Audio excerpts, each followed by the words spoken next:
महाराष्ट्र की महानगर पालिका चुनाव के नतीजे आए हैं और उसमें एआईएमआईएम को काफी ज्यादा बढ़त मिली है। हम इस वक्त मुंब्रा में मौजूद हैं। हमारे बगल में आप जिस शख्स को देख रहे हैं ये है सैफ पठान।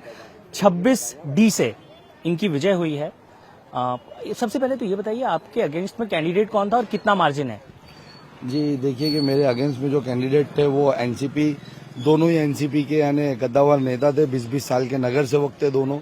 उनकी फैमिलीज के यानी 20-20 साल के नगर सेवक थे। पिछले 9 साल से जो ये टर्म्स चल रहा था उसके नगर सेवक थे। और जो मेरे जीतों का मार्जिन रहा है वो 4,500 का रहा है।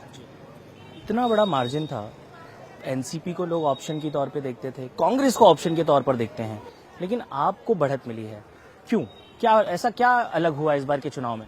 जी देखिए, लोगों की जो मोहब्बत थी यानी हमारे बैरिस्टर असदुद्दीन ओवैसी साहब का जो काम था, महाराष्ट्र में इम्तियाज जलील साहब का जो काम है, और लोगों ने उनको एक्सेप्ट कर लिया, उनकी कुर्बानियों को एक्सेप्ट कर लिया। यहाँ मुंब्रा के अंदर स्पेशली आपको शायद पता नहीं हो कि यानी बहुत कुर्बानियां मैंने भी दी है। मैं हर मुद्दों पे आवाज उठाते रहा हूँ और मुझे जेलों में डाला गया है, 40 दिन जेलों में रखा गया है। 1.5 साल बेगुनाह होने के बावजूद मुझे तड़ीपार किया गया था कि मैं कॉम्प्रोमाइज कर लूँ, कहीं ना कहीं यहाँ के जो नेता उनसे दब जाऊं और जितने भी मुद्दे, जितने भी शहर के लिए मैं आवाज उठा रहा था उस पर मैं चुप हो जाऊं।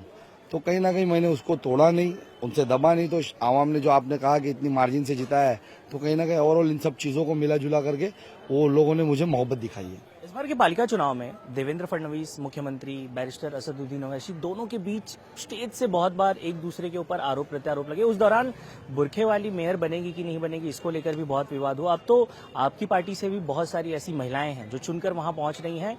क्या मुद्दे होंगे जो वहां पर रखे जाएंगे? देखिए, जनता के हित के जितने भी मुद्दे रहेंगे इंशाल्लाह ताला वो सब रखे जाएंगे।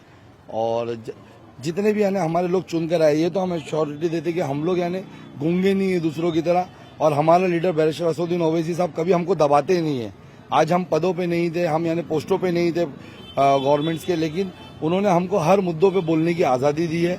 आवाम के हित में जो भी काम हम करते हैं, जो भी हमको कभी रोका टोका नहीं किया कि नहीं ये आप मत करिए करके, तो हमको वो आजादी है इम्तियाज जलील साहब की तरफ से भी। तो आप सोचिए कि जब आपको आजादी मिलेगी आपके लोगों के लिए बोलने के लिए, तो लोगों का कितना भला होगा, चाहे फिर वो कोई भी मुद्दा हो। कांग्रेस इतनी सीटों पर लड़ी, मन से लड़ी, ये पूरी तरह से निपट गए हैं अगर देखा जाए तो। पर मजलिस को पर लोगों ने बहुत ज्यादा भरोसा दिखाया है। इस भरोसे का कारण क्या लग रहा है आपको? देखिए, हम तो पहले से कहते हैं, हमने हमारे प्रचार के दौरान भी यही कहा कि बीजेपी को हराना इनके बस की बात बची नहीं है। और कहीं ना कहीं हम पे बीजेपी की ये टीम, बी टीम, सी टीम का इल्जाम लगाते लगाते सभी की टीमें उनके पास जाकर के जुड़ गई है।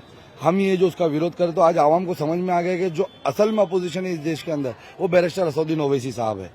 और ये जो चुनावी जो भी आज रुझान या रिजल्ट देखने मिल रहा है आपको, ये उसी का नतीजा है। समाजवादी पार्टी काफी ज्यादा आप लोगों के सामने पीछे नजर आ रही है इस बार।